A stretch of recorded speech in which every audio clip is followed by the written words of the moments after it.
Hello, everybody, and welcome to Nerds. Uh, my name is James, and today is November 27th, 2021. Hope everyone had a happy Thanksgiving. Um, and here's the thing I'm going to be doing a new thing for the next few weeks because, you know, I checked out Cowboy Bebop on Netflix.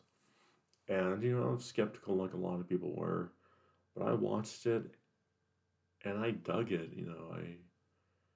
I really did. I think it's pretty dope. I really like it.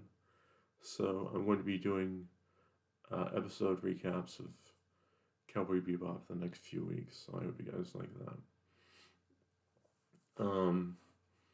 Let's see. First off, we have the first episode. My overall thoughts about it is they stop this kind of terrorist attack in a space casino. My first impressions are it's super fan filmy. Like it seems like a fan film, and even John Cho has said that it's big budget fan fiction, and I think it is. And I don't think that there's shame in that because there's a lot of stuff that is big budget fan fiction. Most reboots are big budget fan fiction. Um, the bad guy in this scene gives a big performance, huge performance. Um, when I first watched this scene, it seemed to be going with like a Tarantino vibe, with camera angles, music cues, shot setups, and I know that like Tarantino didn't invent a lot of that stuff, but it's become kind of his hallmark. Um, they have the music. They have it's Yoko Kano and the seatbelt. It's awesome. It really is. Um, the fights are amazing. Like John Cho did not.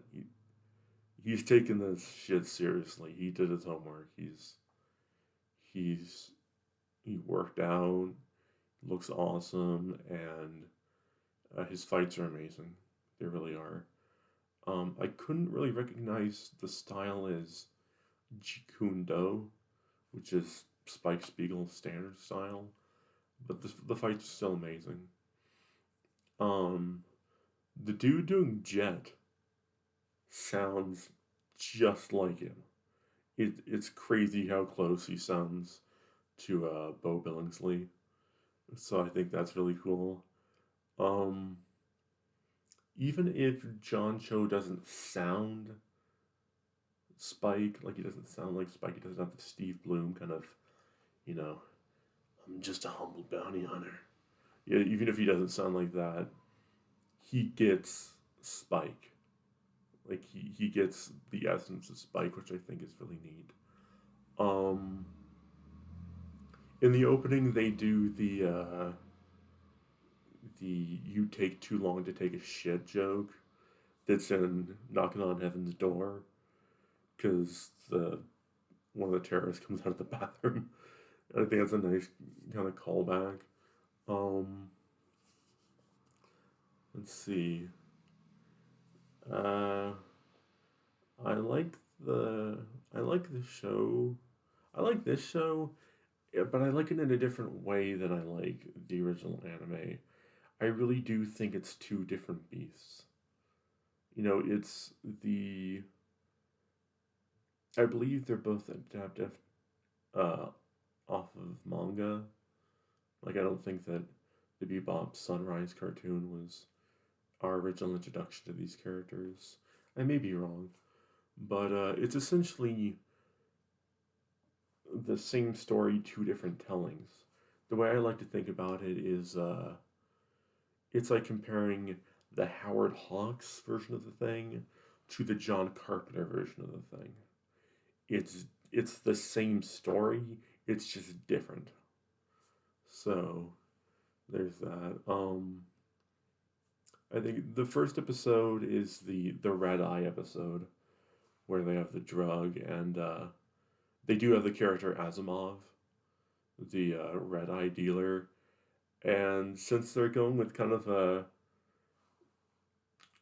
Mexican kind of Robert Rodriguez vibe, it is very Rodriguez. They even make Asimov look like El Mariachi, Antonio Banderas' character. Like he's just got the full thing going on. Um, we realize that Jed is paying alimony. Apparently, there was some sort of messy breakup from his wife that we will be getting into later on in later episodes. Um, it has, it like I said, it has the feel of Bebop. It has a Bebop feel. People were worried about the banter, the kind of quippy Marvel soy banter, for lack of a better term. Um, if a lot of stuff is at like a 10%, like if the most annoying bantery stuff is like, I don't know, 10%, I'd give this 2.5. Because there is some, but they sparse it out and they do make it more human and less mechanical than a lot of those other things. Um, it's interesting. There's when when Spike's walking around New Tijuana, which that just made me think of New Texas from Brave Star, the old Filmation cartoon. But it's like Tijuana on Mars, I think. Um, there is graffiti on the one of the buildings, and it's the Black Lives Matter fist, and it says "Free Titan," and it's referring to Titan, one of the moons of, I want to say, Saturn, maybe Jupiter. Comment if I'm wrong. Um, so they threw some social commentary in there. We already have the three dudes playing chess, which is cool. I believe they're three of the diggers, three of the guys that dug the gates. That's, for those of you who don't know, that's how they refer to creating the gates that take you to the different parts of the solar system. Um, Spike hates New Tijuana. Um, and it's a fictional. It's not real Tijuana, so I don't really see an element of like xenophobia in that. Um, Faye Faye does not start out great, and I'm not one of those people who's knocking Daniela Pineda, because you watch the show, you stick with it, she gets a lot better. It's just the beginning is a little bumpy. Um, when she starts out, she has a bit of a kind of a Kat Dennings from Thor vibe, but like I said, you give her more time in the series, she does get a lot better. She uh, gets a lot more personality. She gets a lot more Faye, and by Faye I mean Faye Valentine, not you know. Um, let's see. Jet's costume looks very interesting because it's so goddamn baggy. Like I know what they were going for, like because yes, the jobbers, but Jet has a lot of upper body mass in the cartoon, and it just looks kind of peculiar on the actor that's playing him. Um, the Syndicate is a lot bigger in this than they are in the original one, because we in the cartoon we feel more of the shadow of the Syndicate, like their presence. They're not everywhere. Well, they are everywhere, but we don't realize it. With this, we know immediately, like, yeah, the the syndicate are the baddies. You know, there's the hunters, like the uh, the bounty hunters, the cowboys. There's the bounty heads, and then there's the syndicate, and there's the cops. And we got that power dynamic. Something that kind of bugged me was these syndicate troops are they're little more than stormtroopers, really. And that kind of bugged me because the syndicate in the anime, they're not a crime organization. They're the crime organization. Like it is just them. They took everyone out. It's just the syndicate. So you kind of expect them to have better footmen, but but that can be looked over in a lot of spots. Uh, the effects. Uh,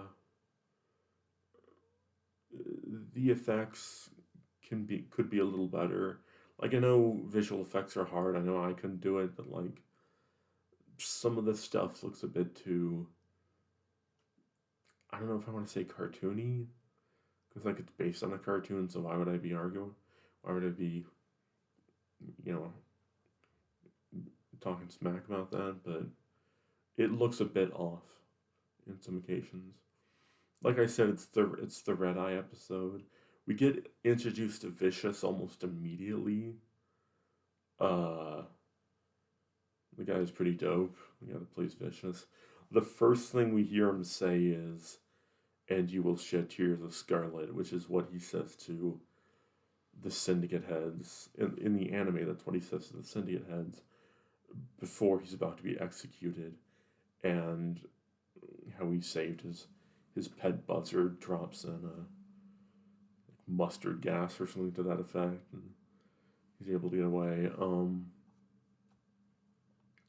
Like I said, Spike sounds spiky. Um, Essentially, you know, yeah, we get the same basic ending as the anime version of the Asimov episode where she wants to start a new life. Asimov's girl wants to start a new life. She knows she can't. She's gonna get gunned down in deep space by the cops. And Spike's like, "Don't do this. We can get away from this. We can stop this." And she realizes like you can't get away from the syndicate, so she opens fire. It's basically death by cop. She opens fire, starts shooting, and they riddle her ship with bullets. And there's the beautifully tragic, sad image of her floating in space, and there's the canisters of red eye coming out of her dress, and it's a touching moment, like it is in the anime. Um, we learn that Spike, in this at least, Spike wasn't always Spike Spiegel. As we have Vicious from the Syndicate, Spike was fearless. So that's that's that. I think it's a kind of a neat name. Um, for the first episode, the credits are just normal. There's no real folk blues. It's just normal ass credits, no bells and whistles. And I have to say that I really enjoyed it. Like I said, I thought I was gonna not like it, but I liked it, and I'm kind of plowing through the episodes, and I'm gonna be doing these for the next 10 weeks, I think, since there are 10 episodes. And yeah, that's my plan basically, because I'm digging that show. Um, Anyways, I would like to thank you all for visiting this page. I think You know, I think it's pretty cool that people take interest in this. I do this every Saturday. You know, it should be up by Saturday afternoon. Um, Remember, if you like this video, press like. If you really like it, press subscribe. If you want to leave a comment, leave a comment. But please keep it civil. And yeah, that's about it for my Cowboy Bebop roundup. And I just want to tell everyone, bang. See ya, Space Cowboy.